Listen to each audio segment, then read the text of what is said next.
mais que eu tenha buscado a Deus, me preparado para esse momento, se a terra não estiver preparada para receber a semente, a gente vai perder tempo aqui. Porque não há nenhum poder na palavra sem que a semente toque a terra. E a terra é o seu coração. E o que Deus vai falar com você, é só você que sabe. Eu não tenho a mínima noção do que os seus ouvidos vão captar pelo poder da palavra. Você pode ouvir uma mensagem completamente diferente da que eu acho que preguei. Porque essa é a beleza do Evangelho. Uma boca falando a palavra de Deus, mas em cada ouvido, o que entra se amolda à necessidade de cada um, a batalha de cada um. Esse é o poder da palavra. Por isso que a gente ouve textos que a gente já conhece o que o texto diz.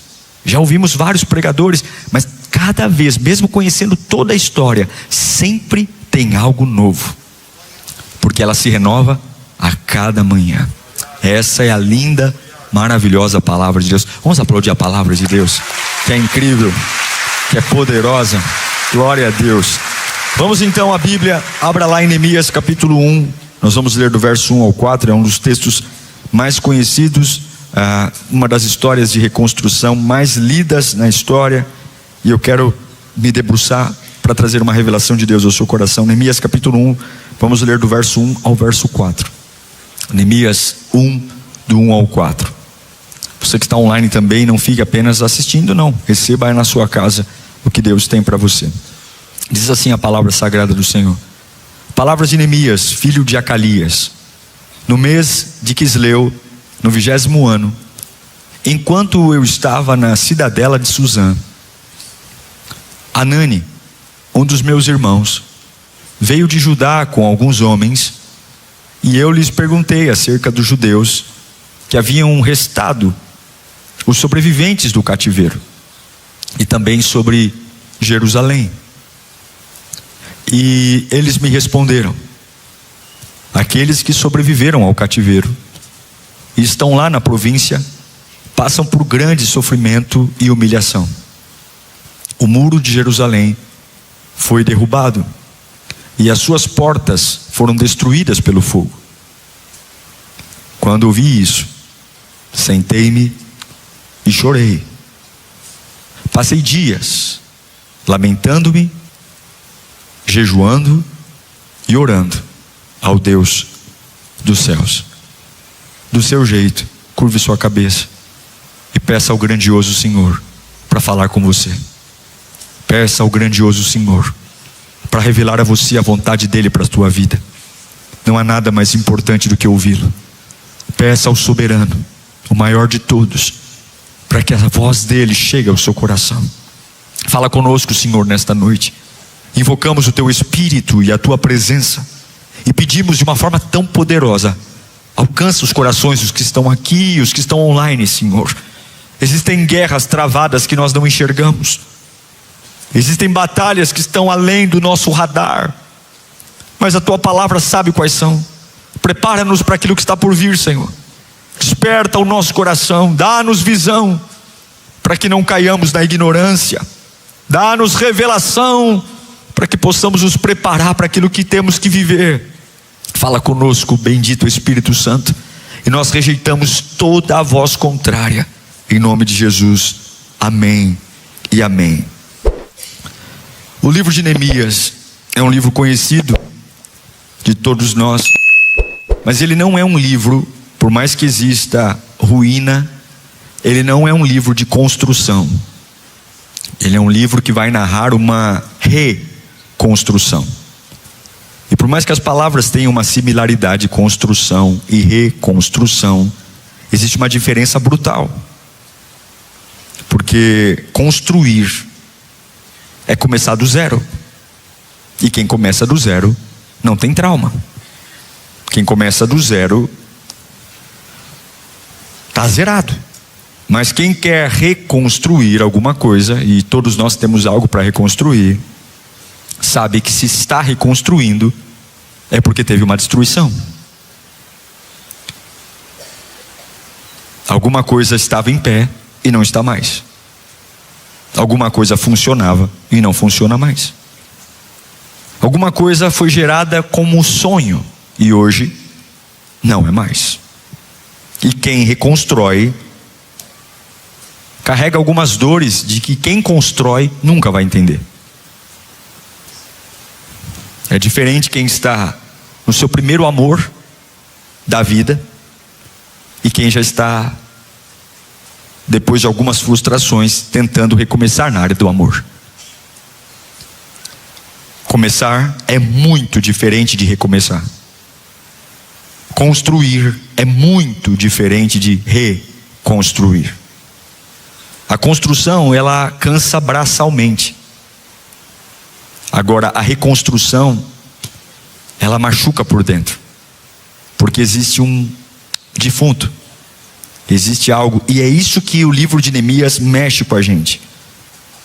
Porque reconstruir tem memória. Reconstruir tem trauma. Tem perda. Tem vergonha. E principalmente tem acusação. Será que vai acontecer de novo? Será? Será que vai acontecer de novo? É exatamente assim que o livro de Neemias começa. Quando existe uma notícia, não existe dança, vibração. Existe um homem que vai cair em lágrimas. Porque é isso que é reconstruir, é chorar. Jerusalém tinha sido invadida pela Babilônia anos atrás, muitos anos atrás. E os babilônicos fizeram a limpa em Jerusalém, a capital do povo judeu, a cidade luz, a cidade santa, a grande Jerusalém, lá onde Salomão construiu seu templo, onde os judeus viveram algo incrível, mas sempre se afastavam de Deus. E quando eu me afasto de Deus, Deus se afasta de mim. Os babilônicos entraram e simplesmente devastaram Jerusalém. Derrubaram os muros, queimaram as portas, e o povo foi levado como escravo. Esse é o cenário agora. Só que o que acontece? Os anos passam. Agora os judeus, que uma hora estavam cativos na Babilônia, depois de Jerusalém ser destruída, eles têm a oportunidade de voltar para Jerusalém.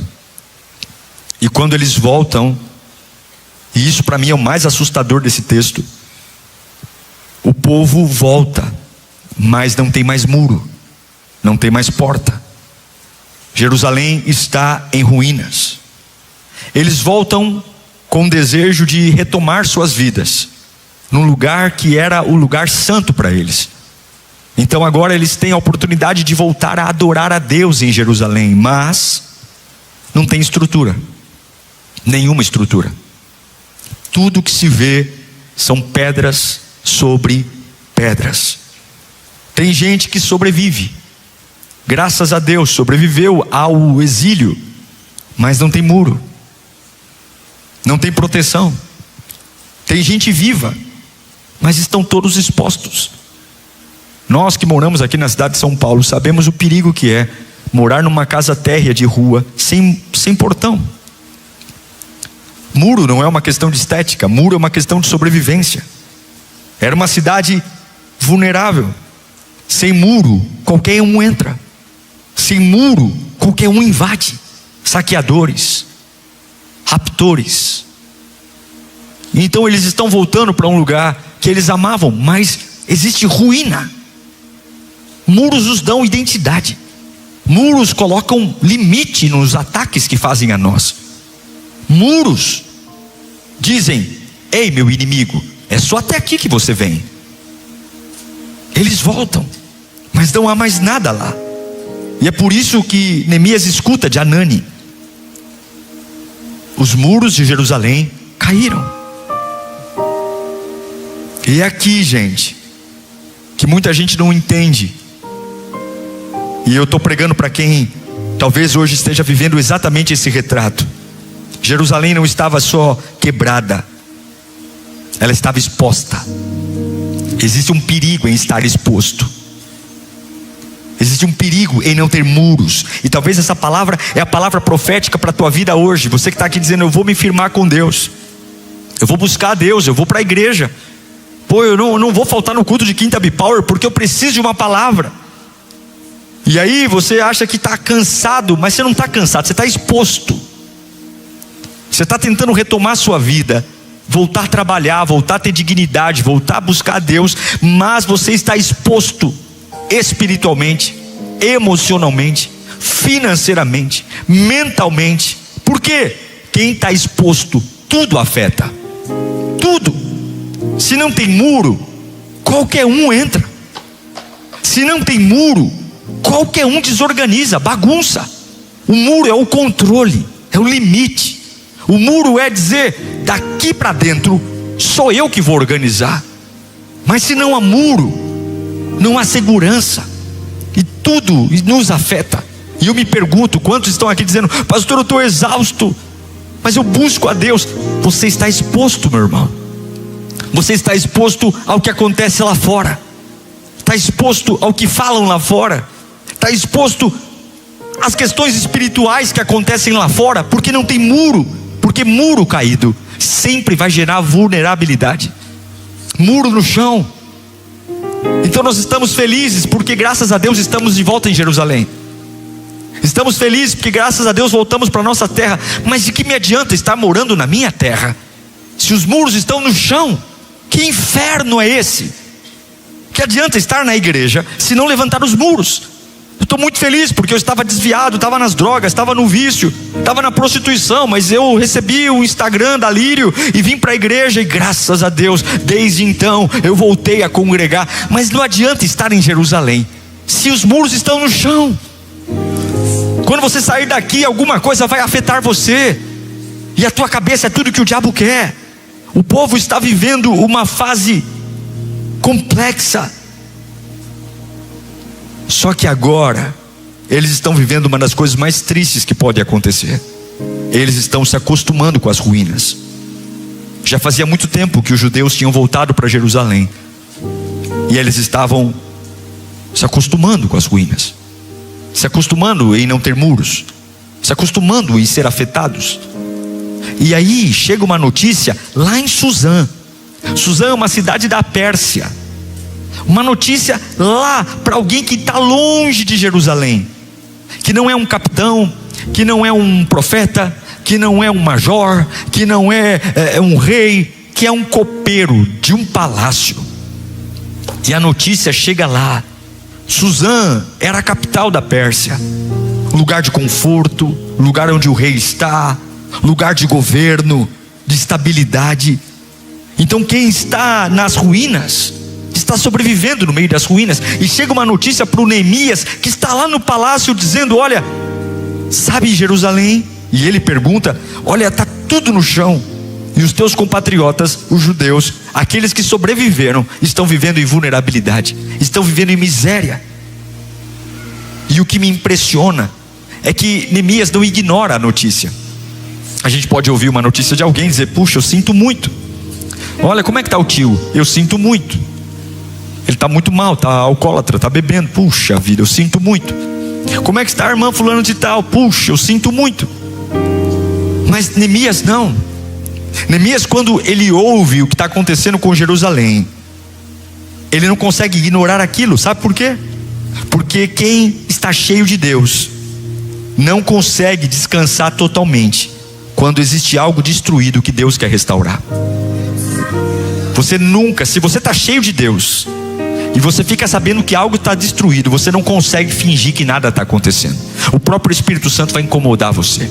Você vai começar a chorar por alguma coisa, você vai começar a se mover por alguma coisa, porque você, se está cheio de Deus, o Espírito de Deus testifica ao seu espírito. Se você está cheio de Deus, a vontade de Deus passa a ser a sua vontade. Se você está cheio de Deus, o Espírito Santo, ele fala com você, ele move seus passos. Não tem como, você nem vai entender por que está tocando a campainha daquela casa, você nem vai entender por que está mandando um WhatsApp para aquela pessoa, você nem vai entender por que está acordando de madrugada lembrando o nome de um parente. Mas se você está cheio de Deus, o que Deus quer restaurar passa a ser um objetivo seu também.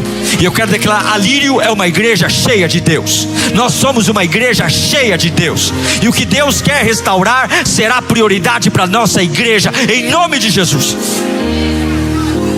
Eu creio no que Deus quer fazer. Enquanto Deus quer restaurar algo que está destruído, nós também vamos querer. E a Bíblia diz que isso é forte. Neemias pergunta para Anani, ele está lá em Suzã, e os sobreviventes? Sobreviveu alguém? Ele pergunta: e os que ficaram? E os que estão quebrados? E a resposta de Anani para Neemias é: olha, Neemias, o negócio lá está feio, viu? O negócio é o seguinte: quem sobreviveu está vivendo em grande miséria e humilhação, porque é isso que ruína produz: humilhação. Humilhação.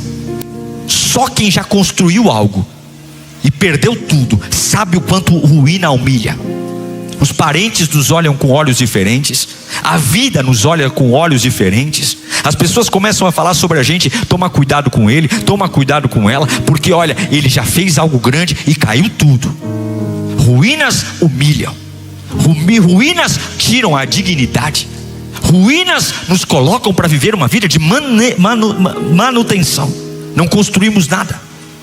E agora entra algo poderoso, porque o povo está de volta em Jerusalém. Eles estão emocionalmente em ruínas, eles estão vivendo em ruínas, construindo suas casas em ruínas. E aí tem algo poderoso aqui, porque aqui está uma tragédia de muita gente que está na igreja, porque eles voltam para um lugar de ruína, mas não é como antes, e eles se acomodam na ruína. É a mesma coisa que você voltar para a igreja, mas não voltar para a presença.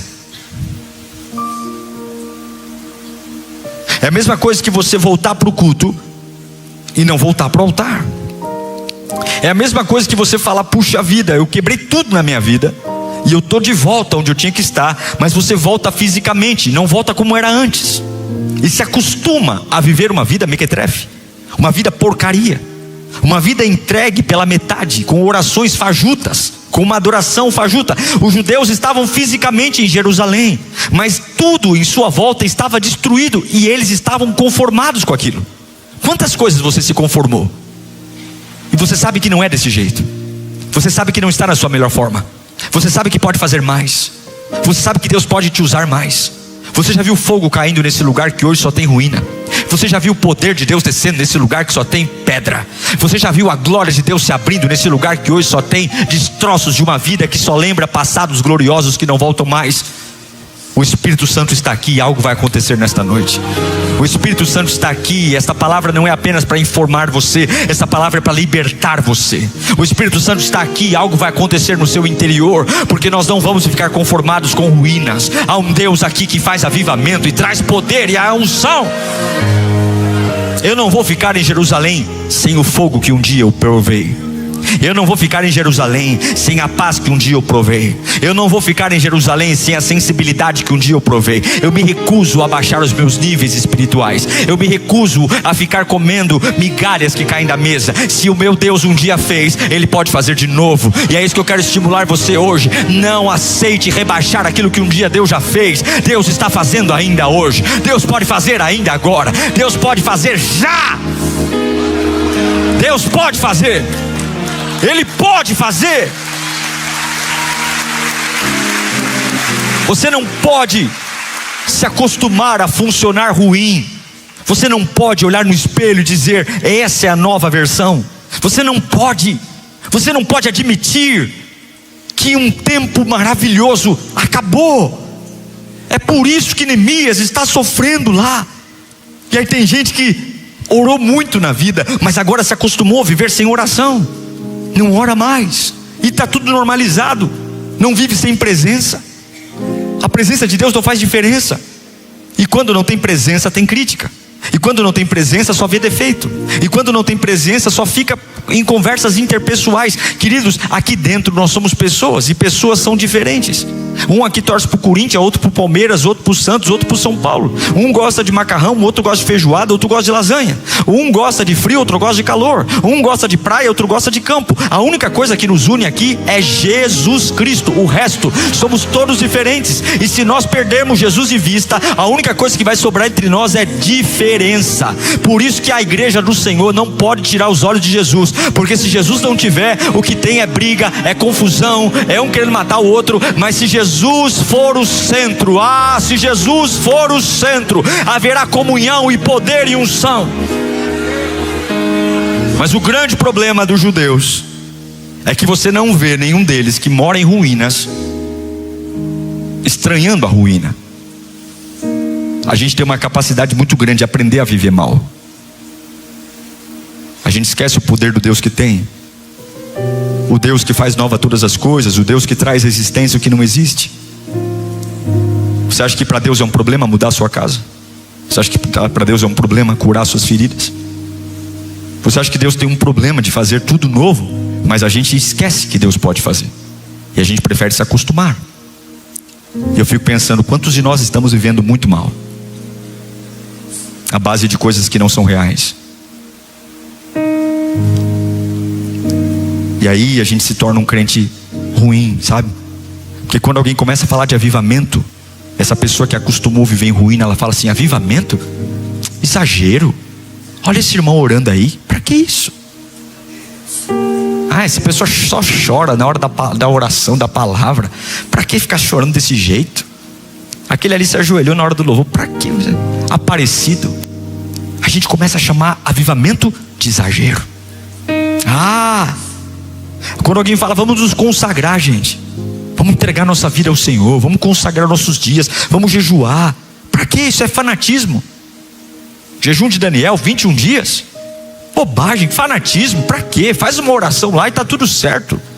Ou então, gente, santidade. Vamos ver em santidade, vamos abrir mão do pecado, vamos largar o pecado.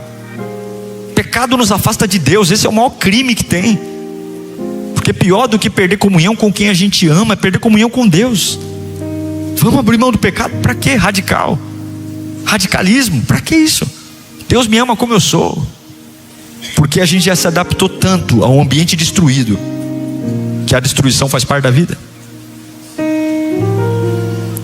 Eu sinto Deus hoje confrontando nossa igreja, confrontando você que está online. Eu sinto o Espírito Santo gritando desse altar, porque tem gente aqui que está sobrevivendo sem muro, sem proteção, sem domínio, sem altar.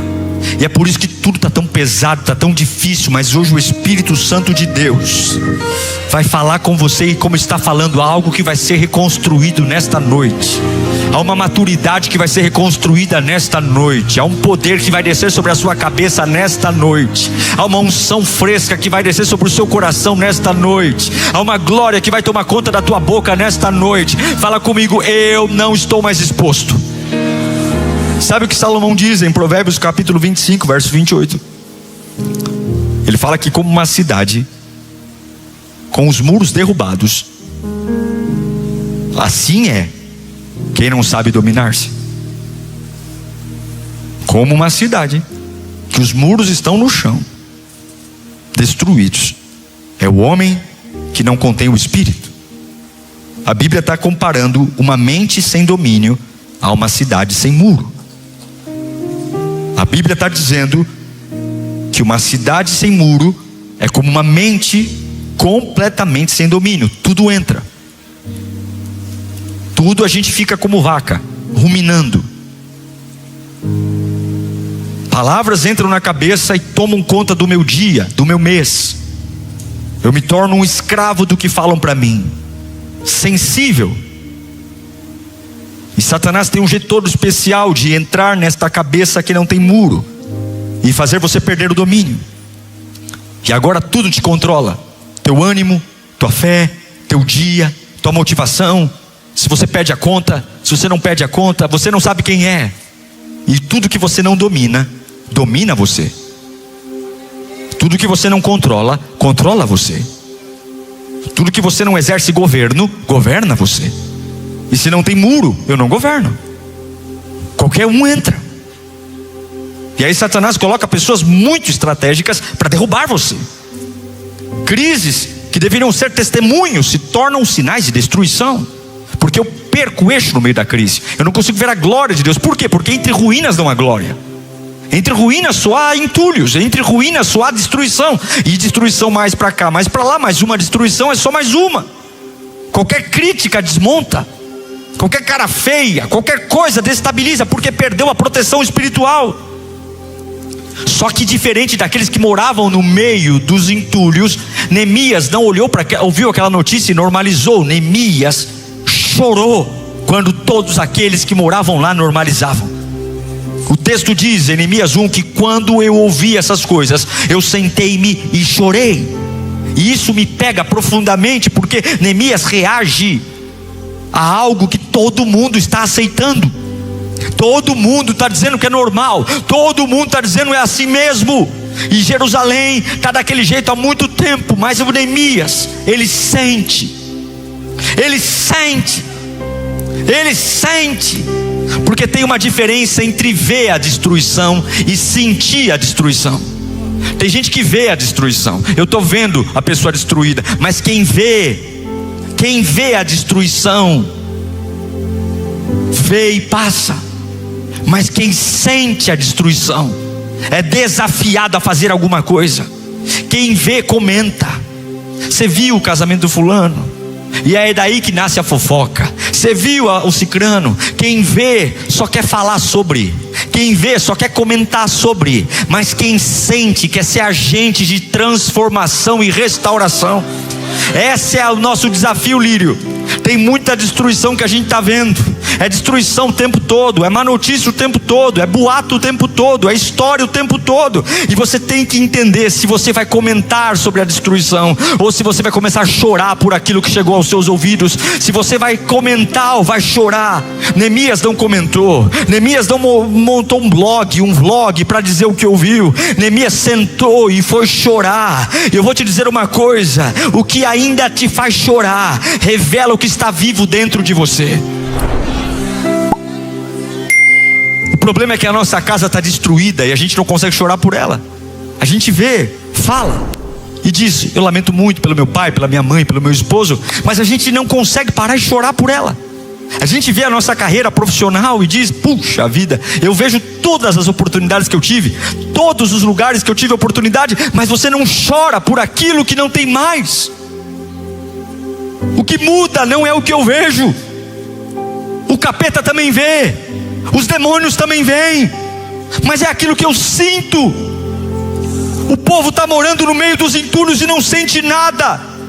E quem vê e não sente, não luta, não reage, não se importa, prefere fingir que nada está acontecendo. Mas Neemias, ele sente, porque Jerusalém ainda pulsa dentro dele.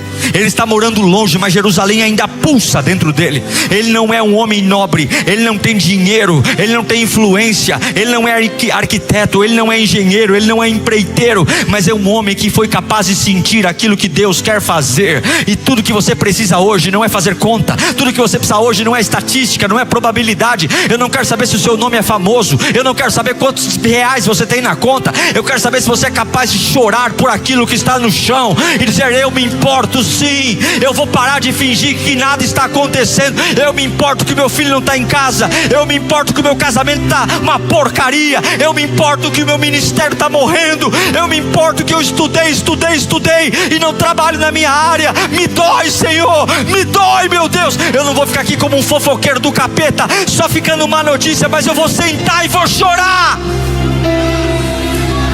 Deus quer ver a sua reação,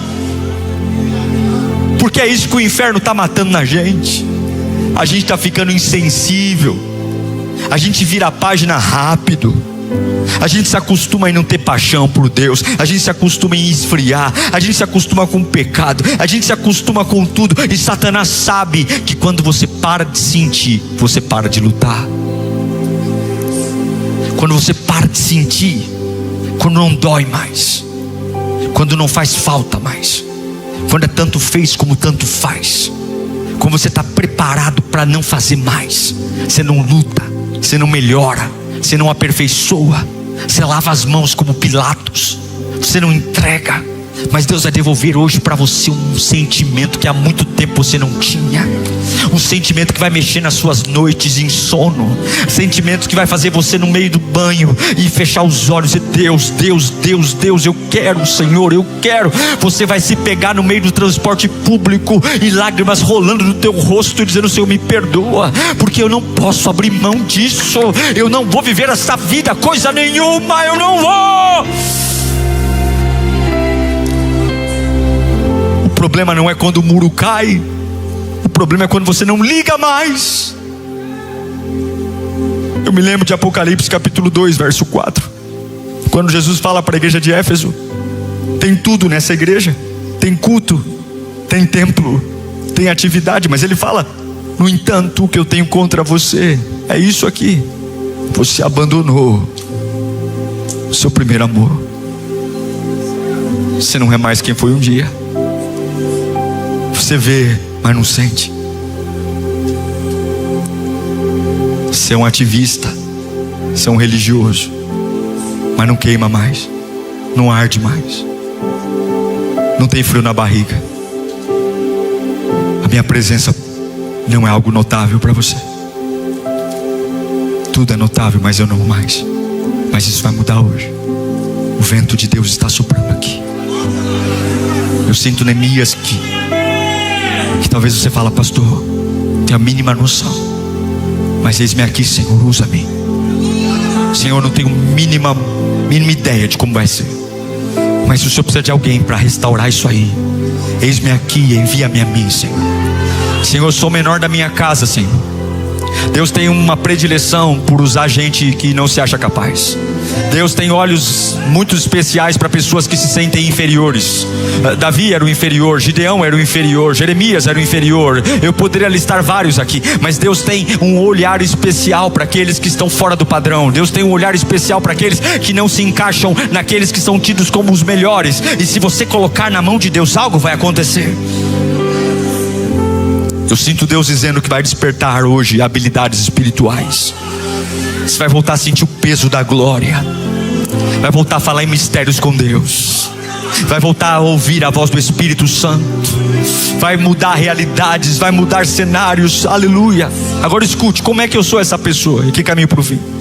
Como é que eu me torno essa pessoa? Neemias, como eu te disse, ele era copeiro. O copeiro é aquele camarada que experimenta a comida do rei antes do rei comer, para saber se tem veneno. Neemias é alguém que lida com a morte todos os dias. Ele precisa ter estabilidade emocional. Ele precisa entender que a segurança do rei passa por ele. Mas quando ele chora, como é que ele se torna o maior reconstrutor de Jerusalém? Como é? Está na Bíblia. Passei dias orando e jejuando. Fala comigo, dias. Dias. Neemias, ele não ouve sobre aquilo que está no chão e ele sai correndo desesperado como um louco, como nós fazemos, mandando mensagem para todo mundo, prometendo coisas que nem a gente sabe se vai cumprir, no desespero, fazendo alianças. Agora eu mudei. Não. Antes de falar com qualquer um, ele passou dias jejuando e orando, porque reconstruções profundas não nascem de emoções rápidas. Reconstruções profundas não nascem de adrenalina, não nascem de euforia, não nascem de parar, fazer autópsia, chorar. Processos profundos. Neemias não começa falando com o rei. Neemias não começa fazendo cálculo de tijolo. Neemias começa com Deus. Com Deus. Com Deus. Não é contrato, é com Deus. Não adianta querer comprar um resort para restaurar teu casamento. É com Deus. Não adianta querer hoje comprar um ticket para ir num restaurante com a tua esposa. É com Deus. Neemias não começa fazendo cálculo, ele começa jejuando e orando, porque se não começar com Deus vai cair de novo. Se não começar com Deus vai dar errado de novo. Não adianta fazer ativismo. É com Deus. Levanta a mão e grita comigo: é com Deus. Antes da estratégia, começa com Deus. Antes do recurso, começa com Deus. Antes da influência, começa com Deus. Antes de contar para o amigo, começa com Deus.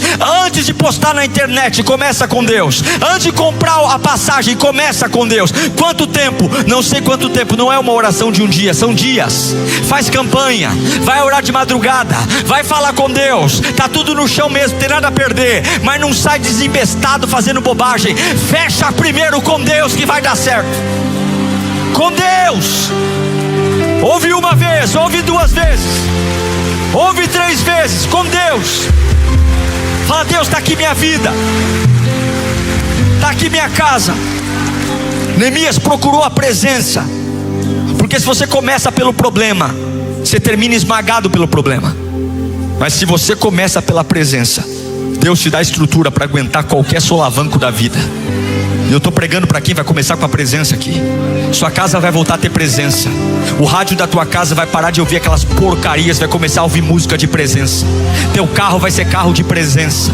Você vai lavar a louça não chorando como uma coitada, mas vai lavar quintal, lavar a louça sentindo a presença. Vai vir para a igreja com a presença. Olha, eu não estou preocupado com quem olha feio para mim, não. Eu estou preocupado em sentir a presença.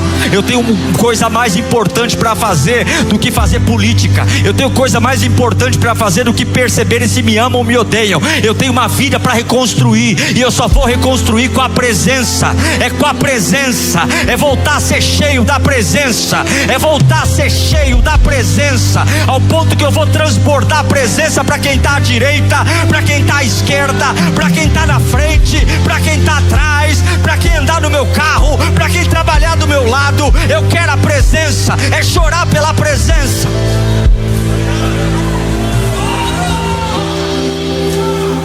Ele quer a presença. E a segunda coisa que ele faz, coloca para mim o versículo 6 e 7 de Neemias 1. Olha que coisa incrível. Ele diz assim: que os teus ouvidos estejam atentos e os teus olhos estejam abertos para a oração que o teu servo faz diante de ti. Presta atenção agora. De dia e noite, em favor dos teus servos, o povo de Israel. Confesso os pecados que nós, israelitas, temos cometido contra ti. Sim, eu e o meu povo temos pecado. Agimos de forma totalmente corrupta e vergonhosa contra ti. Não temos obedecido os mandamentos, estatutos e as ordenanças que deste a Moisés teu servo. Escute aqui. Ele está longe de Jerusalém. Mas olha a maturidade desse homem. Ele não diz assim, ó, eles pecaram. Ele diz, nós pecamos. Porque gente madura assume responsabilidade. Você não vai reconstruir nada na sua vida desde que você não assuma a culpa do que está no chão e faça parte do problema. Não adianta você querer reconstruir algo que está no chão com os dedos apontados para os outros e dizendo a culpa é de vocês e o Salvador chegou aqui para resolver. Não. Faça parte do problema. Baixe a bola. Seja humilde. Porque gente madura, fala comigo, gente madura assume responsabilidade. Você percebe que antes de Deus usar Neemias para reconstruir Jerusalém, Deus está reconstruindo Neemias? Devolve a presença, devolve a maturidade. Porque Deus não libera reconstrução externa sem primeiro reconstruir você por dentro. Eu encerro aqui dizendo para você que tem muita gente querendo coisas diferentes. Você quer um casamento restaurado, uma casa restaurada, um ministério restaurado. Mas não é debaixo do desespero, é debaixo da presença. É parar de ver e começar a sentir. Porque tudo aquilo que você consegue chorar é porque você se importa. Tem pessoas que a gente queria muito que elas entregassem a vida a Cristo, mas a gente não se importa mais. A gente não consegue chorar por elas. Tem coisas na nossa vida que já acabaram e a gente aceitou. O diálogo em casa, o amor, o afeto, o respeito. Mas a gente entende que é mais fácil se acostumar do que enfrentar. Tem pessoas que se conformaram aqui em não serem úteis na casa de Deus e falam, eu passei por tantas igrejas e aqui na Lírio, quer saber? Eu já construí tanto e caiu tanto, eu não quero mais pagar o preço de ver algo no chão, então eu vou me acostumar.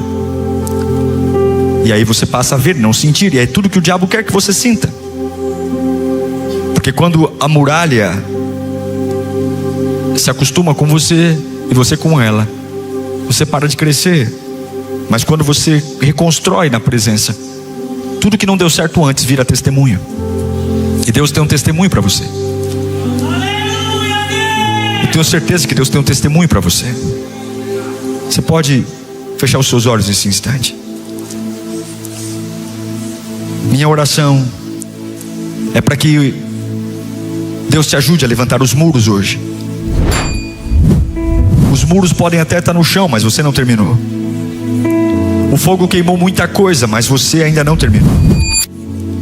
E Deus hoje vai trazer uma sensibilidade que arrancaram de você. Essa frieza, essa indiferença, essa vida que você se acostumou a aceitar as coisas pela metade ou muito medíocres. Porque existe uma graça vindo sobre você agora, que vai trazer um coração que vai pegar fogo de volta. Você vai voltar a sentir como antes.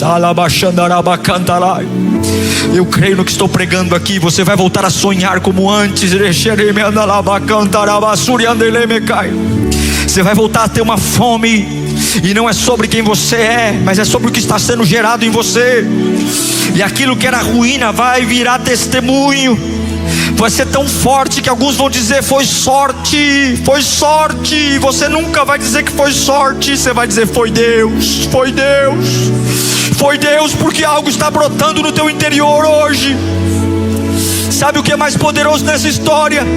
Neemias, ele chora, se jejua, mas Deus o levanta.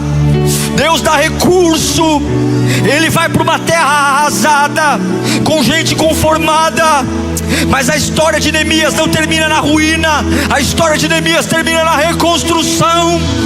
E aquilo que era dor, humilhação, em 52 dias todos os muros estavam em pé. Porque quando você vence o caos, Deus te dá um ritmo novo, Deus te dá uma estratégia nova. Fala comigo: 52 dias. Fala comigo: o que era vergonha, a fidelidade de Deus me dará velocidade para fazer mais rápido. Fecha os teus olhos. Quais são as ruínas da tua vida que você se acostumou? Quais são as ruínas de porcaria? Quais são as ruínas que você se acostumou? Deus agora vai trazer uma vontade de mudança. Você vai começar a perder o sono algumas vezes, vai começar a ter uma coceira, você vai começar a ter umas agonias. É um santo descontentamento. Até hoje tua vida estava todinha acomodada, e a partir de agora vai começar um incômodo, Você vai ter um coração de Neemias, um coração de alguém que vai dizer: ninguém quer reconstruir, mas eu quero. Eu não vou me acostumar com a ruína. Minha casa vai ser uma casa abençoada, meus filhos vão ser melhores do que eu, meu casamento vai ser o melhor casamento que um dia eu já pude ter, a minha vida profissional vai ter sucesso, eu não vou cair em golpe, eu vou ter prosperidade, eu vou viver uma vida espiritual. O seguinte: vão olhar para mim e eu sou alvo. Por quê? Porque eu não vou deixar ninguém perto de mim orar com mais fogo do que eu não vou deixar ninguém perto de mim ter mais santidade do que eu não estou competindo com ninguém, mas eu vou entregar tudo, no tempo que as pessoas desviam, no tempo que as pessoas esfriam, eu vou queimar, eu vou arder, eu vou fazer. Por quê? Porque eu não me acostumo com ruína, eu me levanto para sentir. Você pode colocar em pé agora.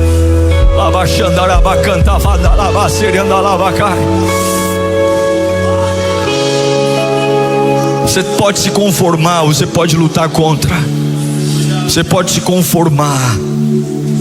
Eu sinto a presença de Deus aqui. Põe para mim o Neemias 6:16. Quero profetizar isso na sua vida. Diz assim, quando todos os nossos inimigos souberam disso o quê? Que os muros estavam em pé. Todas as nações vizinhas ficaram atemorizadas e muito humilhadas, pois perceberam que essa obra havia sido executada com a ajuda do nosso Deus. Eu não vou reconstruir porque eu quero fama, eu vou reconstruir o que está no chão, porque eu não quero que as pessoas olhem para mim e digam: como você é o cara. Não, eu quero que eles olhem e digam: só Deus poderia ter feito isso na sua vida. Só Deus poderia ter feito isso na sua vida. Só Deus poderia ter levado você a esse lugar. Só Deus poderia ter feito isso no seu casamento. Só Deus poderia ter feito isso na vida dos seus filhos.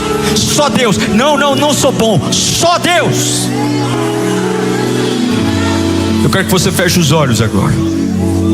Eu quero que você pense em Deus com toda a sua força. Uma unção vai descer sobre você aqui agora. Uma graça vai descer. Você está num ambiente espiritual, num ambiente onde a glória de Deus está. E tem coisas que estão começando a acontecer dentro de você que você nem imaginava. Deus está trazendo você para fora. Há uma unção fresca descendo. Há um desejo de reconstruir poderoso vindo. Há uma glória descendo. E eu espero que você esteja sensível à voz de Deus agora. Vai emprestando a tua boca para o Espírito Santo. Não fale mais nada a não ser a voz de Deus agora. Vai deixando Deus mudar toda a insensibilidade. Toda a insensibilidade. Você estava frio, gelado. Você estava só vendo a desgraça e nada. Agora não, Deus está trocando o seu coração. Deus está trazendo uma unção fresca agora. Você é um reconstrutor. Você é um reconstrutor de um tempo que até ontem foi vergonha, até ontem foi humilhação, até ontem foi destruição. Mas acabou, acabou. Você não é o favorito, você não é o melhor, você não é o mais inteligente, você não é o mais sábio, você não é o mais profundo, você não é o mais querido. Mas é você que está sentindo, é você que está sentindo o luto, é você que está dizendo: eu vou fazer parte disso, eu vou me levantar, meu Deus, eu vou jejuar, eu vou chorar. Sinta a glória de Deus tomando conta do teu ser agora. Vai emprestando a tua boca para o Espírito Santo e deixa o poder vir. Vai emprestando a tua boca para o Espírito Santo e deixa a glória de Deus descer. Vai emprestando a tua boca para o Espírito Santo e vai deixando a glória de Deus tomar conta da sua cabeça. Eu estou sentindo uma graça, eu estou sentindo um poder, e os muros vão ser levantados. Eu não vou estar exposto, a minha casa não vai estar exposta. Ninguém vai acabar com o meu dia, ninguém vai acabar com a minha cabeça, ninguém vai acabar com o meu futuro, ninguém vai acabar com a minha fé.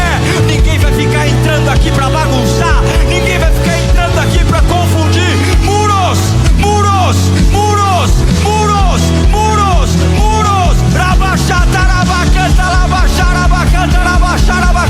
Receba ousadia, receba ousadia, receba ousadia, receba ousadia, receba ousadia, receba ousadia, receba ousadia, receba ousadia. Chora, Neemias, chora, Neemias, sinta, Neemias, chora, Neemias, chora, Neemias. Diga que você sente falta, diga que você se importa. Chora, Neemias, Deus está te vendo. Receba poder, poder do alto céu, poder para ser erguido nesta noite. Poder de Deus, poder de Deus, poder, poder, poder de Deus, poder, poder, poder. Abaixando ele me anda labacante, fada labaceira da labaceira. Deus está fazendo coisa linda no teu interior. Caminhos vão começar a se abrir. Essas muralhas vão ser erguidas de novo. Essas muralhas vão ser erguidas de novo. Vai acabar essa pataquada do diabo entrar na tua casa. As muralhas vão ser erguidas de novo. Mas tem uma experiência com Deus. Fecha os olhos. Convida o Espírito Santo para vir para a tua vida agora. Neemias ficou dias. Se a tua vida dependesse dessa oração, como seria essa oração? Se a tua vida dependesse desse momento, como seria esse momento? Se a tua vida dependesse desse aleluia que você vai soltar e desse glória a Deus, como seria? Se a tua vida dependesse desse encontro que você está tendo com Deus agora.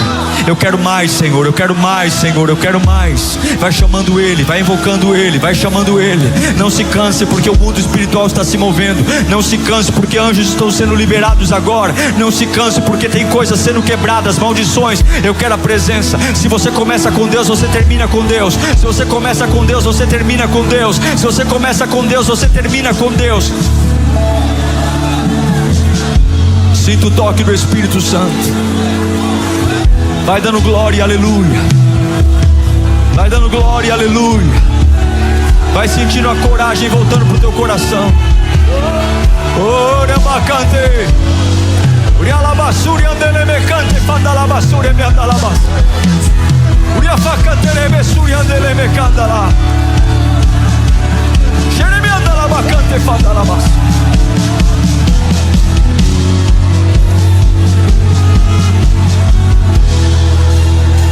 Que bom que você chegou até o final desse sermão. Eu espero de verdade que Deus tenha falado com você e transformado algo no seu coração. Mas não é só ouvir não, agora é hora de colocar em prática tudo que você recebeu nesta pregação. Obrigado a todos que têm semeado nesse canal, falado no canal, vocês são uma grande família. E além dos sermões, nós temos de segunda a sexta o Pense e Ore, todos os dias, à meia-noite, o Clamor da Madrugada e aos sábados, a Devocional do Metanoia. Você é muito bem-vindo aqui e eu espero você no próximo sermão. Até lá!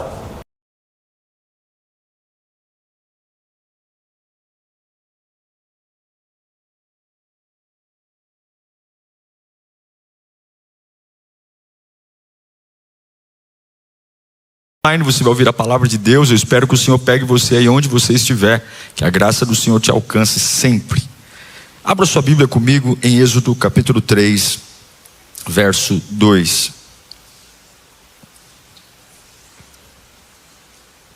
Eu quero conversar com você hoje sobre...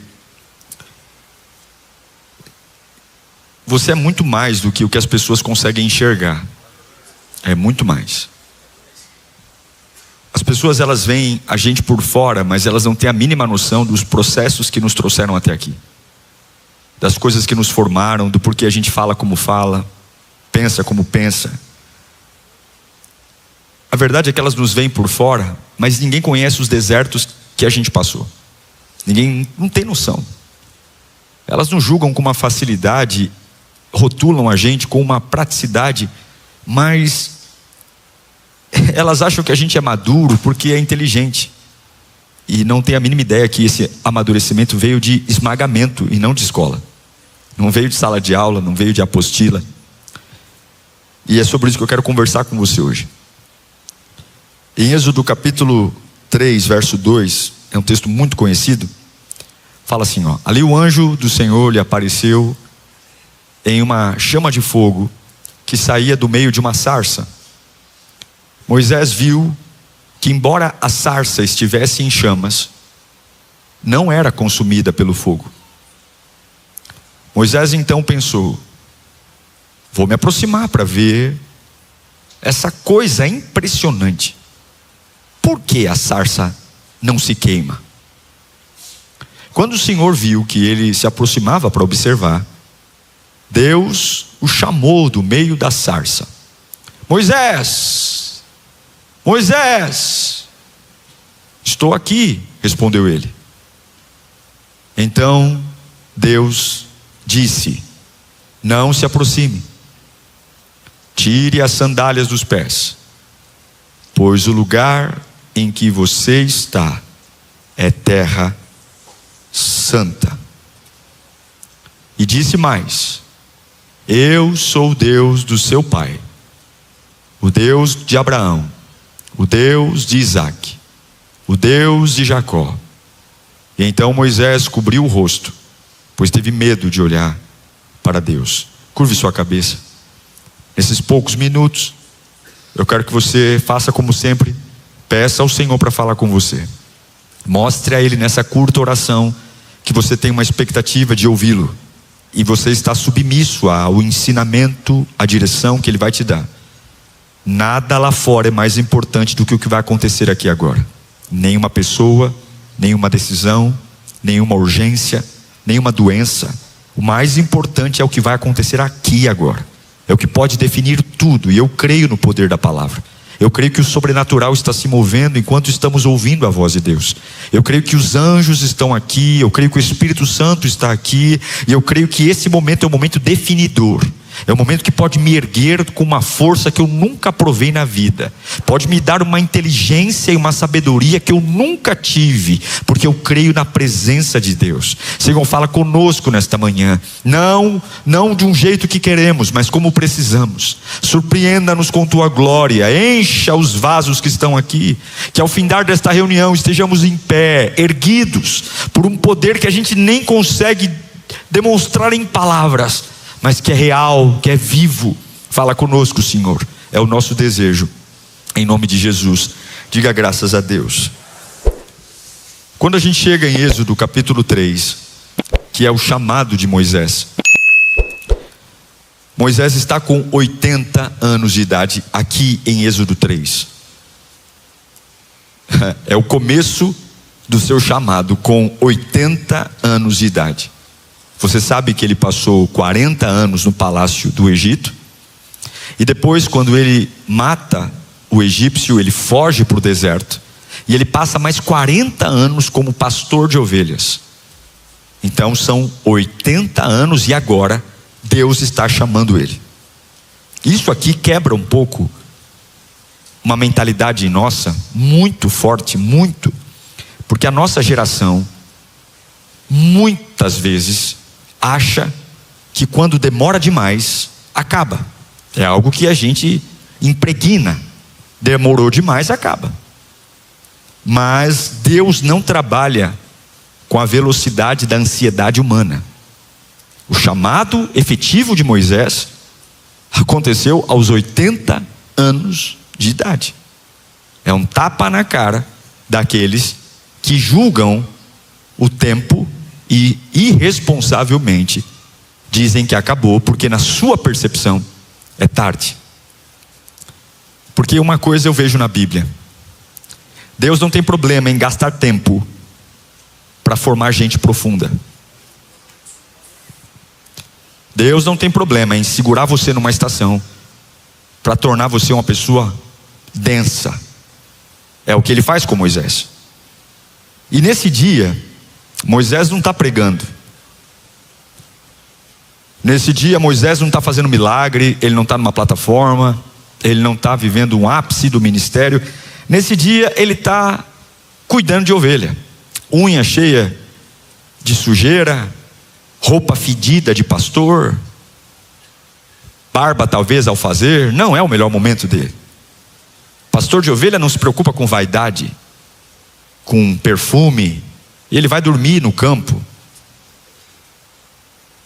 E esse Moisés que agora está cuidando de ovelha é o mesmo Moisés que do 0 aos 40 viveu na corte do Egito como filho de Faraó.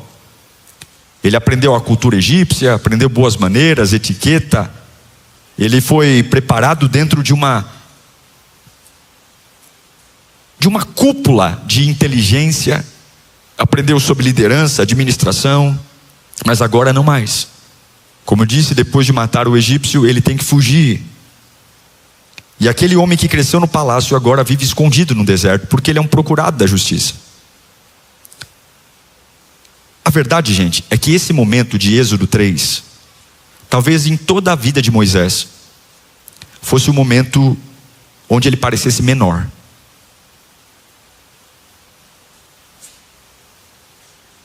O momento mais insignificante da vida dele, sabe? Parece que a promessa que um dia ele teve, ele não estava mais à altura dela, porque ele não se parece com o libertador. E é exatamente aqui que Deus aparece, quando eu me sinto menor do que a promessa que um dia Deus me fez. Deus escolheu esse tempo. Aí eu pergunto para você: Deus se atrasa? Deus improvisa? Deus dá ponto sem nó? Isso é poderoso, porque Moisés não está no auge. Ei, estou pregando para alguém aqui. Moisés não está no auge, ele está num deserto. Mas a gente sabe que deserto não é ausência de Deus. Deserto é lugar de formação. Eu vou mostrar para você, eu trouxe para vocês uma foto para entender o que é a sarça. Eu estive lá já no Egito e subi o Monte Sinai. Essa aqui é a sarça, ó. Descarta o rapazinho aí, mas foca na sarça. Aqui eu estava no Egito, aí subi no Monte Sinai. Essa é a sarça. Essa é exatamente o arbusto que Moisés viu pegando fogo. E é muito natural que esse arbusto, a gente sempre vai no finalzinho da primavera, finalzinho do inverno, começo da primavera, então é uma temperatura, você vê que eu estava aí, não estava nem tão sol aí, mas no verão é um calor tão forte que os arbustos não é algo impossível de pegar fogo, combustão. E Deus usou nesse lugar aí algo para chamar a atenção de Moisés. Obrigado. O deserto, biblicamente falando, sempre foi um lugar diferente.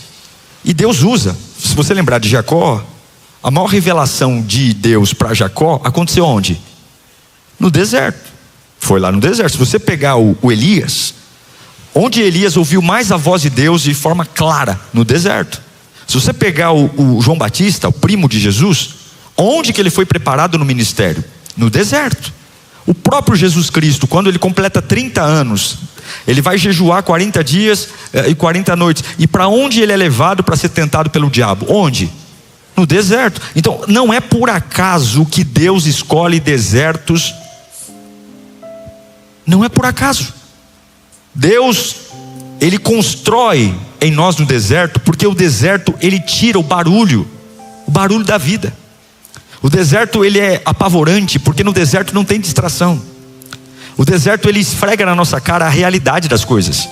Por isso que ninguém gosta do deserto. Ninguém gosta dessa fase indefinida, porque a gente tem um encontro com a nossa realidade, que muitas vezes no meio das correrias, dos convites, das amizades, no meio das coisas que estão dando certo, a gente se ilude com uma versão nossa que não é real. Aí Deus fala: não, eu vou colocar você num deserto, porque lá não tem barulho, lá é você com você, e eu vou mostrar para você que é aqui que eu construo você. Se Deus não permitisse algumas perdas na nossa vida, nós nunca teríamos ouvido a voz de Deus como Ele deseja. Se Deus não tivesse permitido alguns desertos, nós nunca o conheceríamos como Ele é. E agora a Bíblia diz que tem uma sarça queimando. Põe de novo minha sarça aqui. Tem uma sarça queimando. Uma sarça queimando. Qual é o problema dessa sarça? Que ela está queimando? Não. O problema dessa sarça é que ela pega fogo, mas ela não consome. Pode tirar a sarça. A sarça não consome. Ela está cheia de fogo e não consome. Os arbustos pegarem fogo é normal. Moisés já tinha visto vários arbustos pegando fogo. E o que chama a atenção de Moisés, a Bíblia deixa claro, não é a sarça pegar fogo, é o fogo não consumir a sarça. Porque quando é um fogo que Deus está, o fogo não destrói, o fogo revela. É isso que você tem que entender. O fogo de Deus é diferente do fogo da vida. O fogo que Deus permite é diferente do fogo que o diabo manda. O fogo de Deus, ele não destrói, ele revela. Uma situação que Deus permite você passar, que te aperta, não te destrói, te revela. É isso que choca Moisés, porque todos os outros fogos que eles viu eram fogos que acabavam, mas agora há um fogo que não está destruindo, está chamando. Há um fogo que não está diminuindo, está revelando. E é sobre isso que eu quero que você entenda. Nada na tua vida é por acaso. E talvez você está dizendo: pastor, está queimando, mas olhe de novo para aquilo que está queimando. E você está vendo que esse fogo não está destruindo nada, está revelando algo que estava escondido. É revelando algo que está te atraindo. E quando Deus está no fogo, fala comigo: o fogo não destrói, o fogo revela. Olhe para alguém do teu lado e diga: o fogo revelou você. Tem coisas na sua vida que só aconteceram porque o fogo revelou. Você estava apagadinho, você estava sonsinho, você estava torto. De repente veio uma chama e você diz: agora eu morro. E de repente você não morre, você revela. Alguma coisa pula para fora, alguma coisa salta para fora, alguma coisa vem. Tem gente que aqui descobriu a força que tinha no dia do fogo. Tem gente que só descobriu a capacidade que tinha no fogo. Tem gente que só descobriu a fé que tinha no fogo. O inferno achou que ia te destruir, mas o fogo que estava sobre você colocou resistência em você, colocou disposição em você. E eu vou além, porque Deus poderia ter escolhido o cedro para colocar fogo. Deus poderia ter escolhido uma planta rara para colocar fogo. Deus poderia ter escolhido um arbusto nobre. Eu vou além. Deus escolheu a planta mais comum do Monte Sinai. A planta mais comum, a planta que não tem nobreza, a planta que todo mundo diz normal pegar fogo e destruir. Você acha que Deus escolheu a sarça por acaso? Claro que não. Deus escolheu uma planta comum. Não há beleza nela, não há formosura nela, não há valor nela. Ninguém se alimenta dela. Ninguém fala assim: eu vou levar uma sarça para fazer um vaso lá em casa e colocar na janela. Ninguém fala: vou pegar uma sarça para fazer um buquê e entregar de presente para alguém. A sarça é como para nós hoje mato. Deus escolheu o que havia de mais comum. Não pegou o cedro do Líbano, mas Ele pega uma sarça, porque Deus ama usar o que é o mais improvável para transformar em endereço de glória. Se você não pegou isso ainda ao longo da tua fé cristã, se você ainda está com uma síndrome de gafanhoto, você precisa ter um encontro real com Deus, porque Deus tem um jeito de operar que é diferente do homem. Deus ainda escolhe sarças que ninguém escolhe para pôr em vaso, sarças que todo mundo chama de comum, e isso confronta a religião, isso confronta os poderosos, isso confronta as pessoas que vivem de plateia, isso confronta os aparecidos e aqueles que não querem começar, querem estrear, porque tem gente esperando virar algo grande para ser usado, mas Deus nunca precisou de aparência impressionante para liberar a glória. Deus nunca precisou de pompa para liberar poder. Alguns estão dizendo: eu preciso me produzir mais, eu preciso me maquiar mais, eu preciso falar melhor, e Deus está dizendo: esse não é o critério que eu uso para derramar um fogo que não destrói, mas revela. Há um fogo que revela, que pega o que é comum e torna santo, que pega o que é desprezado e coloca num lugar de honra. É assim que Moisés é chamado, com 80 anos de idade, vendo o que há de mais comum não se destruir. Você está preparado para esse fogo? Você está preparado para receber algo que vai revelar o que Deus quer que revele, sem destruir você? Aí a Bíblia diz que quando Moisés vê a sarça, Deus fala com ele. Deus fala assim: ei, Moisés, eu sou o Deus do teu pai, o Deus de Abraão, o Deus de Isaac e o Deus de Jacó. E eu me fiz essa pergunta ontem, quando estava preparando a palavra: por quê? Por que Deus tem que falar isso? Se Abraão já está morto, se Isaac já está morto, se Jacó já está morto, por que Deus já não desenrola o rolo, já fala o que quer com Moisés? Por que ele tem que se apresentar trazendo o defunto? Deus fez isso para Moisés não achar que estava começando nele. Deus fez isso para Moisés não achar que tudo que ia começar naquele momento com ele, realmente começou com ele. É como se Deus falasse: realmente Abraão morreu, Isaac morreu, Jacó morreu, mas eu continuo falando da promessa que fiz a eles, porque promessa não morre quando a gente morre. Aprenda uma coisa: tem coisas que eu estou vivendo hoje que foram promessas que Deus fez para minha avó, que faleceu em 1994. Ela faleceu e eu continuo vivendo promessas que Deus fez a ela. Deus está olhando para Moisés dizendo: ei, não acha que é com você não. Tem coisas que eu plantei com Abraão, mantive com Isaac, expandi com Jacó, e agora eu vou dar sequência com você com um plano libertador. Tem coisas que você tem que entender, que talvez você esteja vivendo orações hoje e colhendo coisas, orações hoje de parentes seus que nem estão vivos mais, mas aquilo que Deus falou para eles não vai começar com você, continua com você. Ah, meu irmão, eu não sei para que eu estou pregando aqui, mas tem gente aqui que está em pé porque tua mãe jejuou por você e você nem sabe. Tem gente que está em pé aqui porque tua avó orou por você, fez jejum por você, e Deus falou coisas lindas para ela. Mas pastor, já faz 30 anos que minha avó morreu, mas as promessas que Deus fez para ela não começam com você hoje. Eu sou o Deus do Abraão, eu sou o Deus do Isaac, eu sou o Deus do Jacó, e vai continuar com você. Eu não sei para que eu estou pregando, mas Deus trabalha em camadas. Camadas, fala comigo, camadas. São camadas. Você não chegou aqui sozinho.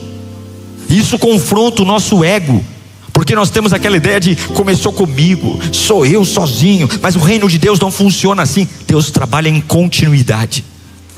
Continuidade.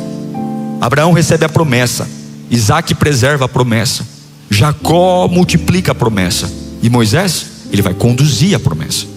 Todos eles receberam a promessa: um dia haverá uma terra que mana leite e mel, e nesta terra haverá um povo forte.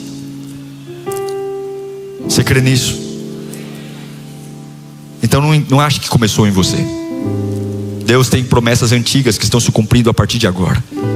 E aquilo que Ele está prometendo com você, a você, talvez nem você veja, mas fique tranquilo, seus filhos vão provar disso, seus netos vão provar disso, seus bisnetos vão provar disso. Porque eu e você morremos, mas as promessas que Deus nos faz não vão morrer. Cada culto não é bobagem, cada culto é uma promessa. Cada dia que você ora, cada palavra que você ouve, cada louvor que você canta, cada texto que você memoriza, cada oração que você faz, o céu reage a isso. Eu quero declarar, eu não estou trabalhando só para 2026 não, meu filho. Eu não estou trabalhando só para a minha vida não. Eu estou cavando poços para a minha descendência ter água para beber. Eu estou cavando os poços para que os filhos dos meus filhos não morram de sede. Eu estou cavando poços para que a minha herança não passe necessidade. Não pense que você está aqui apenas olhando para o teu umbigo e preocupado onde você vai trabalhar. Você está gerando no mundo espiritual uma unção de descendência próspera, uma unção de uma descendência frutífera, uma unção de uma descendência que não será envergonhada. Quantos levantam as mãos e declaram: eu abençoo a minha descendência? Talvez você nem sabe o filho do teu filho quem é, o teu bisneto, mas levanta a mão, diga: vai ser a partir de mim, em nome de Jesus. Moisés passou 40 anos no deserto, sem perceber que estava sendo treinado. 40 anos. 40 anos. É pouco ou é muito? Puxa vida, é muito. 40 anos, eu tenho 42. 40 anos no deserto. 40. Só que Deus segurou ele 40 anos no deserto, porque depois, no mesmo deserto, ele seria o homem que conduziria milhões de pessoas no mesmo deserto. Que coisa, não? Porque como é que eu vou liderar alguém num lugar se antes eu não aprender a sobreviver sozinho nele? Como é que eu vou guiar alguém num lugar se antes eu não sei como as coisas lá acontecem? Jesus, ele enfrenta o deserto antes do ministério. Jacó, o deserto antes do chamado. José do Egito, então que deserto ele passou. Davi enfrenta o campo, que é um deserto, antes do trono. Porque Deus sempre prepara o secreto antes de te expor em público. Quando Moisés desce ao Egito e resgata a nação, quantos anos eles ficam no deserto? 40. Percebeu que são 3 ciclos de 40 anos? 40 anos no palácio do faraó, 40 anos do anonimato no deserto sendo pastor de ovelhas, e depois mais 40 anos guiando o povo no deserto. São 120 anos, ele morre com 120 anos. São 3 ciclos de 40 anos. Porque tem porta que, se Deus abrisse antes, destruiria a gente. Aí você diz: pastor, mas Deus não poderia, tadinho do Moisés, já chamá-lo com 45 anos? 5 anos de deserto já não estava bom? 10 anos de deserto? Não sei. Foi com 80. E depois de 80, 40 de caminhada. Porque não adianta você querer plataforma se você não tiver certeza que a tua estrutura aguenta a plataforma que você está pedindo. Não adianta. O que eu quero ministrar nesta manhã é que nenhum atraso vai matar a promessa. Nenhum atraso. Tem gente dizendo: pastor, Deus me dá velocidade, me dá velocidade. Só que Deus não está preocupado com a velocidade, Ele está preocupado em formar seu caráter. Ele está preocupado em te dar estrutura. Ele está preocupado em dar a você o Espírito Santo. E eu quero profetizar algo no fundo do seu coração aqui, porque eu sei que tem gente aqui que está encharcada de mentira. Está encharcada de mentira. Levanta a mão. O atraso não vai matar a promessa. Se Deus prometeu uma casa próspera, o atraso não vai matar a promessa. Se Deus prometeu saúde física, o atraso não vai matar a promessa. Se Deus prometeu um bom relacionamento, o atraso não vai matar a promessa. Se Deus prometeu libertação, o atraso não vai matar a promessa. Se Deus prometeu que você vai enriquecer, o atraso não vai matar a promessa. Se Deus prometeu um ministério frutífero, o atraso não vai matar a promessa. Você não pode se mover como todos se movem. Acredite no que eu estou pregando aqui. Acredite, esse fogo não vai consumir você. Esse fogo vai revelar você. Revelar você. Vai revelar você. Vai revelar. E aí Deus fala para Moisés, antes de falar: eu sou o Deus do Abraão, do Isaac, do Jacó, a primeira coisa que Deus fala não é isso. A primeira coisa é quando a sarça pega fogo, e Moisés olha dizendo: uau, essa sarça pega fogo e não se consome. A primeira coisa que Deus diz para Moisés é: tire as sandálias. Moisés vê, e a Bíblia diz: que impressionante, uau, a sarça não se consome. E ele vai, e Deus diz: para, tira a sandália. Por quê? Porque a terra que eu estou é santa. Como terra é santa? Minhas ovelhas já fizeram cocô aqui, a ovelha já fez xixi aqui. Que santa, o que? Eu ando nesse deserto há 40 anos, que santo. mas não é santo porque é da terra, é santo porque é da presença. Tua casa não é abençoada porque você mora num bairro bom, tua casa é abençoada porque Deus está lá. Tua empresa não é boa porque o produto que você vende é bom, tua empresa é boa porque você é um servo de Deus e a presença de Deus está lá. Seu casamento não é uma bênção porque você é lindão e tua esposa é lindona, não. É dois desmaiados que tem a presença de Deus e tem uma vida feliz. Você não é um crente maravilhoso porque serve numa igreja maravilhosa. É porque se Jesus sair daqui, essa igreja é igual, essa igreja é comum, não tem nada de bom aqui, tudo aqui é enjoativo. Mas essa igreja tem sido uma igreja que tem ecoado pelo Brasil e pelo mundo, porque nós cremos que a presença de Jesus está aqui. Ele é o motivo. Então Deus está falando: ei, a areia é a mesma, a sarça é a mesma, o chão é o mesmo, a ovelha é a mesma, mas a minha presença chegou. Tira a sandália, porque agora a terra virou terra santa. E é isso que você vai entender aqui. A casa vai ser a mesma, recebe aí. A empresa vai ser a mesma, o carro é o mesmo, mas você vai aprender a tirar a sandália. Que sandália é essa? Sandália do pó, sandália das experiências antigas, sandália da caminhada velha. Você vai ter que tirar essa sandália, porque lugar onde Deus está, não há espaço para trazer passado, não há espaço para trazer sujeira, não há espaço para trazer lamento, não há espaço para trazer histórias. Ou você vem com os pés nus para pisar numa terra nova, ou se afaste, porque eu não vou negociar a minha glória com experiências falidas. Eu não vou negociar o novo com o odre velho. Eu estou pregando para alguém aqui hoje: se você veio atrás de Deus, é hora de não negociar com Ele. Tire a sandália, tire a sandália, tire a sandália dos ambientes velhos, tire as sandálias dos ciclos antigos, tire as sandálias das reuniões antigas. Tem gente querendo viver o novo sem abandonar uma mentalidade velha. Mentalidade velha não funciona. Mentalidade velha pensa velho. Mentalidade velha não consegue ver milagre. Mentalidade velha é o seguinte: tudo é igual, tudo é comum. Mentalidade velha está dizendo que está atrasado. Mentalidade velha diz que passou o tempo. Mas Jesus está falando: se você me quer na tua vida, tira a sandália. Tira, porque eu não quero que falar com você com uma cabeça velha. Eu quero você com uma cabeça fresca. Eu tenho pensamentos novos para te dar. Eu tenho pensamentos de paz para te dar. Eu tenho pensamentos que vão alinhar você. Eu quero uma cabeça nova, uma cabeça disponível. Humilhai-vos diante das potentes mãos do Senhor, e eu vos exaltarei. Não é quando eu sei, é quando eu não sei. Não é quando eu tenho, é quando eu não tenho. Não é quando eu posso, é quando eu não posso. Não é quando eu consigo, é quando eu não consigo. É quando eu estou vulnerável, é quando eu estou pequeno, é quando eu estou humilde. É quando eu tiro a sandália. Mas tem escorpião na terra, por isso que eu não tiro a sandália. Mas tem serpente na terra, por isso que eu não tiro a sandália. Mas tem gafanhoto na terra, por isso que eu não tiro a sandália. A terra do deserto é impossível andar descalço para um homem comum, porque a terra do deserto esconde perigos debaixo dela. A areia esconde perigos debaixo dela. Mas você pode tirar a sandália quando é Deus que te chama, porque aquilo que é perigo para um homem comum nunca será perigo para você. Aquilo que mata uma casa comum nunca vai matar você. E Deus manda dizer: tira a sandália. Não venha com frescura, tira a sandália. Não venha com discursos humanos, tira a sandália. Confia em mim. Mas se eu abrir mão eu vou perder. Perca. Mas não é justo que não seja. O que eu tenho para você compensará tudo que está grudado na tua sandália. O avivamento que tem para você vai compensar toda a areia que você carrega há anos. Tira a sandália, porque você não cresce alimentando ferida. Você não cresce acorrentado ao passado. Você não cresce com a sandália. Você quer, Moisés, 80 anos das costas, quer que eu te use? Tira a sandália. Sandália da amargura, sandália do trauma, sandália da dependência, sandália dos pecados escondidos, sandália da sujeira.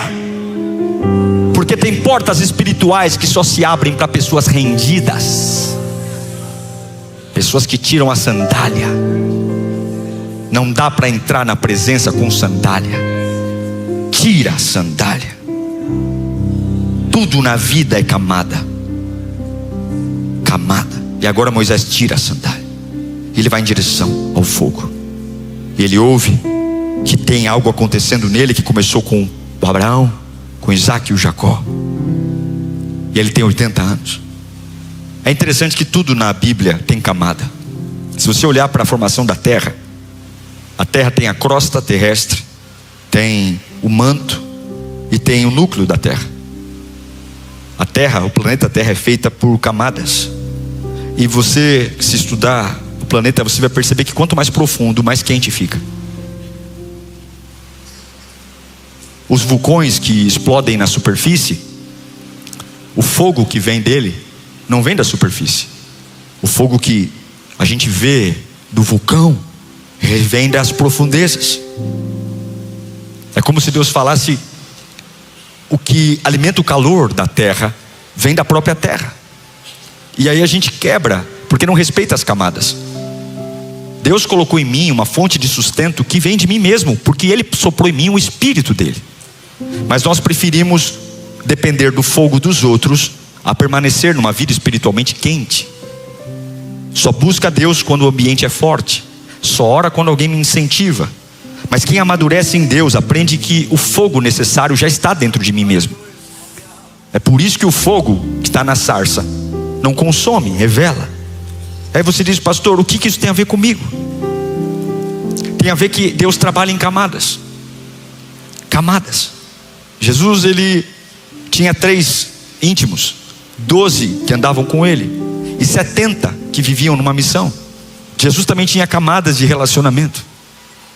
Moisés tinha camadas, 40 anos no palácio, 40 anos como pastor, e agora com 80 anos sendo chamado. Camadas. Você não pode achar que a sua vida é do nada. E eu quero hoje dizer que você está aqui hoje. Se nós fôssemos contar tudo que a gente passou na vida, daria um livro talvez. Mas eu termino falando que a vida tentou matar você. Tem gente que está aqui e sabe que é um milagre estar vivo. Você sabe que você nasceu para dar errado mesmo. A sua vida é um milagre. Você pode não estar onde queria, mas você tem que reconhecer: você é um milagre. O vento tentou derrubar, a seca tentou destruir, e milagrosamente você ainda ora. Milagrosamente você ainda canta quando vem à igreja. Milagrosamente você ainda chora quando está num ambiente que Deus está falando com você. E sabe o que significa isso? Significa que o fogo não consumiu você. É isso que significa. Significa que todo mundo viu uma sarça pegando fogo, mas esse fogo não consumiu você. Porque dentro desse fogo, por mais que ninguém tinha visto, nem você, dentro desse fogo que a vida colocou em você, Deus estava nele.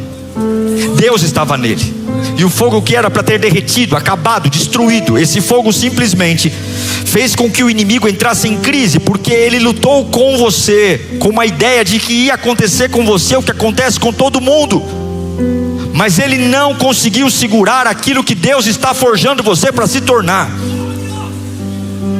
O que eu quero dizer para você é que nada vai ser desperdiçado. Nada. Mas você tem que entender que existem camadas. E essa cicatriz não está aí por acaso. Essa demissão não é por acaso. Essa doença não é por acaso. Esse atraso que todo mundo chama de atraso não é por acaso. Deus, antes de te dar o que quer, te dará uma estrutura. Essa guerra foi intensa e não foi por acaso. E é sobre isso que eu estou pregando aqui, porque eu quero que você receba algo de Deus. Eu sinto Deus reacendendo gente cansada nesta manhã. Eu sinto Deus devolvendo chamado para pessoas que estão extremamente exaustas nesta manhã. Eu sinto pessoas que vão tirar a sandália e dizer: eu sou como aquela sarça que o fogo não destrói, o fogo revela. Deus vai usar essa fase de vida comum, destruição comum, para revelar uma glória que nunca antes foi vista. Nunca. Eu sinto Deus reacendendo gente ferida aqui. Eu sinto Deus reacendendo gente esgotada. Você está aqui ainda? E Deus manda dizer para alguns: não tenha vergonha da tua história. Não tenha vergonha do que você passou na vida. Eu tenho um jeito de conectar cada caquinho da tua vida. Cada caco, cada parte. Hoje não faz sentido, hoje te envergonha porque eu ainda não terminei com você. Um artista não gosta de mostrar uma obra inacabada, porque corre o risco da pessoa julgar antes da hora. Porque na cabeça do artista o quadro já está todo pintado, mas na tela ainda não. Então o artista, ele fala: ninguém entra no meu ateliê, a obra não está pronta. Quando terminar eu convido vocês para assistirem. Deus está falando: eu tenho um jeito de pegar todas essas pecinhas que aparentemente não tem conexão, aparentemente é lixo, aparentemente é desperdício, mas fica tranquilo que na cabeça do artista a obra já está completa. E Deus está dizendo: não chame de atraso o que eu estou fazendo lá, não chame de atraso o que eu estou gerando, não chame de atraso, não chame aquela injustiça, esse caco da injustiça, esse caco do abandono. Moisés viveu uma bagunça enorme. Agora, por que 40 anos no palácio? Porque quando ele voltou para o Egito com 80 anos, depois de viver 40 lá no palácio, ele não chegou lá como um Zé Mané que não sabe se portar. Ele sabia como o faraó era, ele sabia como falar na sala do trono, ele sabia como pleitear. Deus não vai desperdiçar nenhuma fase da sua vida, Deus não vai desperdiçar nenhuma lágrima da sua vida, Deus não vai desperdiçar nenhum processo da sua vida. Deus vai usar tudo para aquilo que Ele tem para você. Você se acha inteligente? Eu e você é um bando de burro. Quem é inteligente é o Senhor, Ele não dá ponto sem nó. O teu Deus já viu o começo e o fim antes de tudo existir. Ele já escreveu, Ele é o alfa, Ele é o ômega, e Ele manda dizer para você: confia em mim hoje, mas eu estou colocando sarças perto de você. Aproxime-se da presença. A luta veio, mas eu estava contigo. A traição veio, mas eu estava contigo. O inferno veio, mas eu estava contigo. E você não vai adorar como uma vítima, você vai adorar como alguém que sobreviveu. Quantos sobreviventes temos aqui nesta manhã? Moisés não era um homem nobre. Moisés, sabe quem ele era? Moisés era um sobrevivente. Era um sobrevivente de um faraó que queria matá-lo. Era um sobrevivente de uma época de silêncio. Era um sobrevivente de um tempo sem glória. E agora Deus pega um sobrevivente e dá uma promessa para ele. Eu não sei se você é herói, eu sou muito mais sobrevivente do que herói. E Deus ama levantar sobreviventes. Quantos são sobreviventes aqui nesta manhã? Quantos online são sobreviventes? Deus vai usar sobreviventes aqui. Eu sou um sobrevivente. Eu sou. E eu vou adorar como alguém que carrega uma promessa. É por isso que o pecado não vai nos destruir, porque nós temos uma promessa, temos um legado. Quero que vocês coloquem em pé nesta manhã. O fogo não vai destruir. Qual é o fogo que está queimando hoje? Esse fogo, ele vai apagar esse barulho, diminuir esse barulho da tua vida. Esse deserto aí é o deserto do encontro. E talvez você fale assim: pastor, se o senhor pregasse isso para mim há 10 anos atrás, eu creria. Porque há 10 anos atrás, puxa, eu estava no auge, eu estava por cima da carne seca. Hoje a promessa está aqui, ó, e eu estou aqui, ó. Esse é o retrato do Moisés. A promessa veio, ele está no pior momento dele. E Deus muitas vezes escolhe o momento onde a promessa é tão grande e eu sou tão minúsculo, tão pequeno, tão pequeno. Eu acho que já passou. E aí ele pega uma sarça comum. Você é a sarça. Eu sou comum, você é comum. Nós somos comuns. As pessoas nos veem como comuns. Bonito é o cedro do Líbano, a sarça comum. E aí ele põe um fogo nela. Aí tua família começa a assistir. Agora ele queima. É comum. Eu sabia, esse jovem, esse menino criado aqui, estava na cara que ia dar errado. Falei. É o que acontece com todo mundo. Sarça pega fogo e vira pó. Só que o tempo passa. Você passa pelo que todo mundo passa, mas não quebra, não morre, não enlouquece. E vai ficando forte. E vai sobrevivendo a uma luta. E vai sobrevivendo a outra. E as pessoas vão ficando confusas. E vão falando como Moisés falou: impressionante, impressionante, impressionante. Você vai ouvir isso. Você vai ouvir isso. Você vai ouvir de quem trabalha com você. Nossa, impressionante. Impressionante. Impressionante. Você vai ouvir aquela tua mãe incrédula. Um dia vai olhar para você e vai dizer: filha, impressionante. Impressionante. Por quê? Porque queima. E ao invés de destruir, revela. Revela. Filha, eu não te conhecia. Filha, não está vindo essa força. Não está vindo essa sabedoria. Não está vindo essa força. Aí você vai dizer: o fogo que eu passo é um fogo que Deus está nele. E fogo onde Deus está não destrói. Fogo onde Deus está revela. Você não pode ouvir Satanás nessa temporada da sua vida. Você não pode ouvir o diabo nessa temporada. Você tem que ouvir o teu Deus falando contigo. O que está acontecendo não vai destruir, vai revelar. Feche os olhos.